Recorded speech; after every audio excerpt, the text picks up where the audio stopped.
Have you ever been misunderstood because you couldn't express yourself clearly, or lost an opportunity, maybe at work, at a family gathering, or even at a social setting? Because you fumbled for the right words? Well, effective communication isn't just a skill. It's a superpower. And today, I am here to help unlock it with confidence. Hi, welcome to Mastering Communication Skills. Effective communication isn't just about talking. It's about connecting, influencing, and growing in every conversation, whether it's at work or in personal life. By the end of this session, you will have 5 actionable steps to promote your communication skills, enhance your confidence, and ensure your words resonate with clarity. Plus, I'll share a secret technique at the end that professional speakers swear by. And here's the challenge. Stay till the end to learn how just 2 minutes a day, literally 2 minutes a day. Yeah, 2 minutes, you can make a Maggie, and you can also transform on how to communicate. How your communication can just get transformed in 2 minutes. Stay till the end. Hi, my name is Amit Khanna, and I'm here to help you with your communication skills so you can excel and grow in your corporate world, wherever you are. Talk with communication, talk with more confidence. Let's get started. Well, step number 1. The step number 1 is start with a purpose. The biggest communication blunder is speaking without knowing your purpose.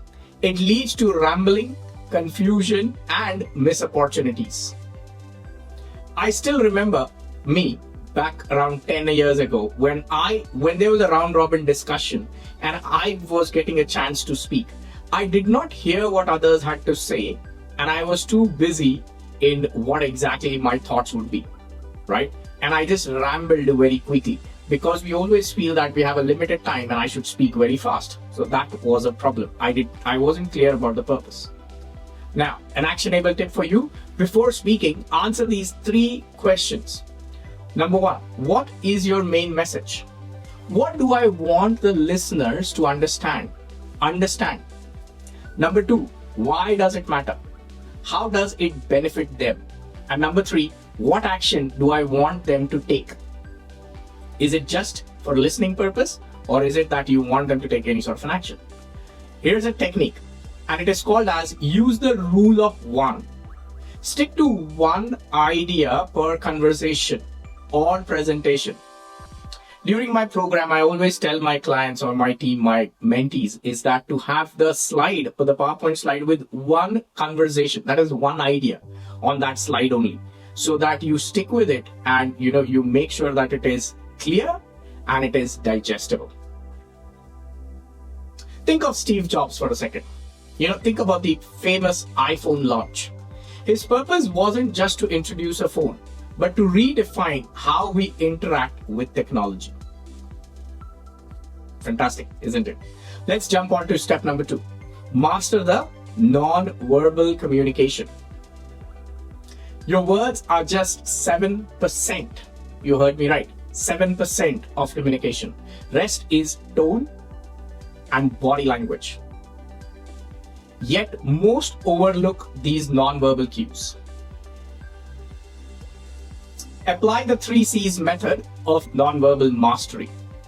Here's the first C: confidence. Stand tall, maintain the eye contact. Make sure that your posture is correct. Like this doesn't convey confidence. All right? Connection. Mirror the listener's tone and gesture. If the other person is enthusiastic, you gotta showcase that. If the other person is upset about something, you can't be like all blushing, correct? And the third one is calmness. Pause to emphasize points and control your pace. It is very important to know when to pause and how to pause. Here's a quick exercise that you can do it right now. Take a 30 seconds to practice the power pose in the mirror before your next meeting. It boosts the confidence instantly. If you're not aware of the power pose, this is the power pose. You know the Superman? Yes, that's the power pose. Do that every time before you go for a meeting. I'll give you a quick pro insight from my side. Amy Cuddy's studies show that confident body language doesn't just make you look powerful, it makes you feel powerful. Believe me, the amount of sessions that I take and the amount of meetings that I have to handle, even at work, sometimes makes me nervous. And just, of course, I am always ready, prepared. Even now, I am ready and prepared, right? But can I go through all these little things quickly? No. But here's the thing. Once you're prepared, it's still facing the people. It's still looking at the camera. It's still knowing that thousands of eyes or hundreds of people are going to look at you, correct? And with your team's window open. This is where these power poses, the feeling of confidence, sitting alert, sitting in the right way, making sure that your hand gestures are moving and all the other things actually help. Right? So make sure to do that, use it. Let's jump on to that step number 3 and one of the most important steps as well. Active listening. I've spoken a lot on active listening, but here's the major problem. Most people listen to the reply, not to understand. This creates miscommunication and missed opportunities. Let me tell you what typically happens. Typically, when you are listening to something, you are many a times gathering your thoughts to respond to me. You are not actually listening to me to understand my body language, my emotions and the state and the topic and stuff like that. And because we are always in a mode of responding, we never actually communicate that well. And this is where many times even couples have to say to each other that you don't listen to me anymore. Here's an actionable tip for you. Adopt, listen, learn, and respond. Let's do it again. Listen. So you maintain full focus on the listener. Keep that phone aside. Keep your book and pen aside. Listen. Don't get into any distractions. What is the second one? Learn. Reflect on what's being said and not said. Phrases like, you can confirm it by saying that if I understand this correctly, ta-da. And also observe the body language. And then respond. Acknowledge their perspective before sharing yours. It's a very important thing that you acknowledge. Even if you do not agree, it's their perspective, so you acknowledge. In a corporate setting, let me give you a quick example. In a corporate setting, managers who actively listening see a 32% improvement in their performance according to the studies done by Gallup. Amazing, isn't it? 32% better communication. Now here's what you can do. During your next conversation, I want you to nod. Just don't keep nodding all the time. Understand what they're saying and nod accordingly. And repeat the key phrases the speaker uses. It will build trust and show that you're engaged with them. This is really important, especially if you're talking to your team members, your juniors. This is really, really a game changer. Step number 4, simplify your language. You do not have to be Shashi Tharoor. You do not have to showcase that you're a master's degree holder. Using jargons or overcomplicated language can alienate your audience. Simplicity is clarity. Use the KISS framework. I'm sorry, but use the KISS framework or the KISS rule. What is it? Keep it short and simple.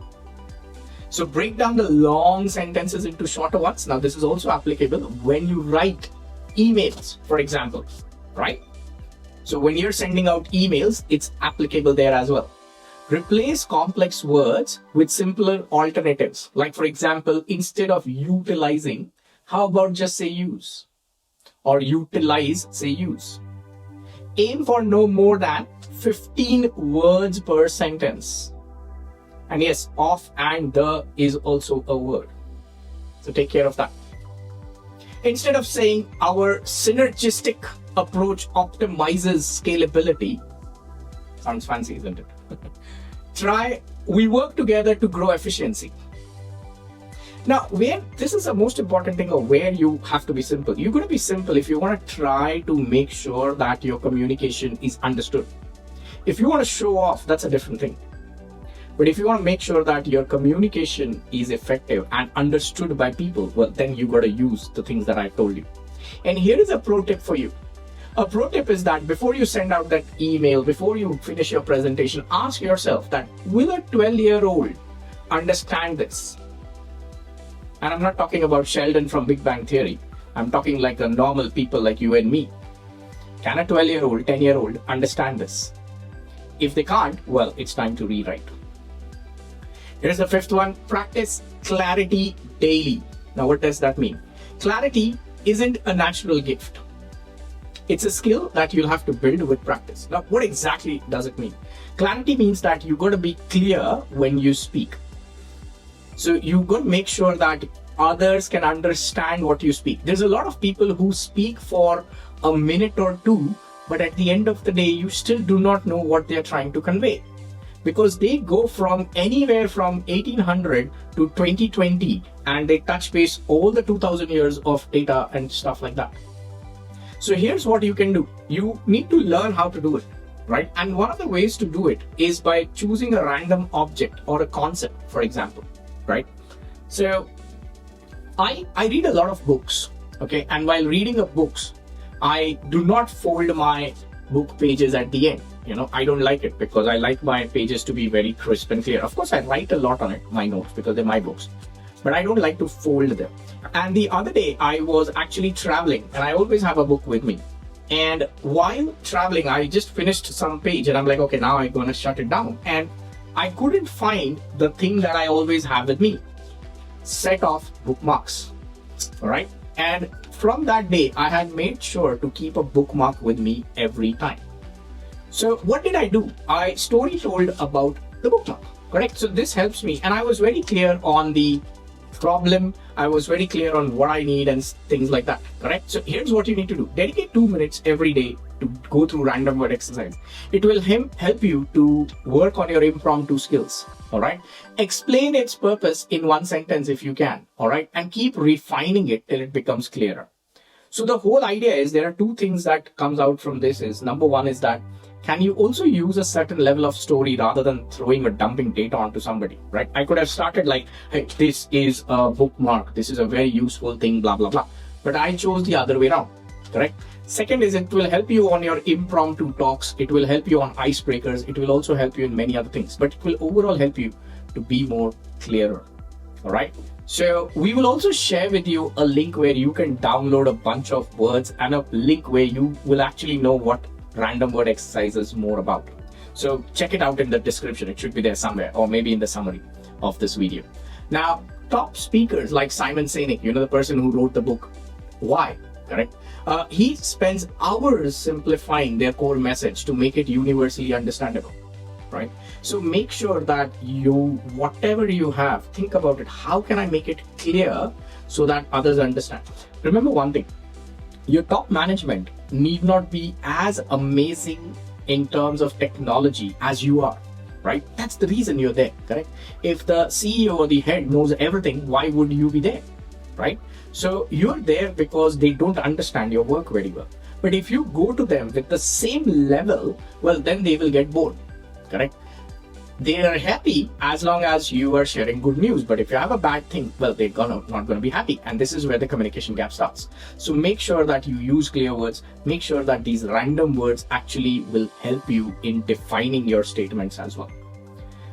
So let's recap quickly on what are the 5 steps that we discussed, right? So the step number 1 was start with purpose. Know your message, know the desired audience, and see what you want, what is the outcome there. Right? You're going to master your nonverbals. Okay. It's not just moving your hands and, sitting in a certain posture. It's a lot more to understand the subtle things that people are throwing at you. Right. And if you learn that, it will help you to build more confidence. It will help you to build more connection. Active listening. I can't stress more on it. Practice. Understand others' point of view and just don't focus on replying. Simplify your language. Like I said, don't get into Sashita rule. Don't be a person where I need a dictionary to understand you. Clarity is very important. So remember that you also speak clearly and build consistency. Now, these tips can elevate your communication skills starting today. I want you to subscribe for a weekly insight and do download the free guide or the link that we have shared about knowing how to take care of the random word exercise. We are also sharing a link for you to take this survey. Now, this survey is going to go through areas like communication, confidence, leadership in your area at work. And once you're done with this survey, it is created in such a way that it will give you customized output. Yes, customized actionable output for your survey results. So please make sure that you also go and fill in the survey. And just remember, clear communication isn't just about saying the right words. It's about connecting, right? And now you're equipped to do just that. So go ahead, speak with confidence.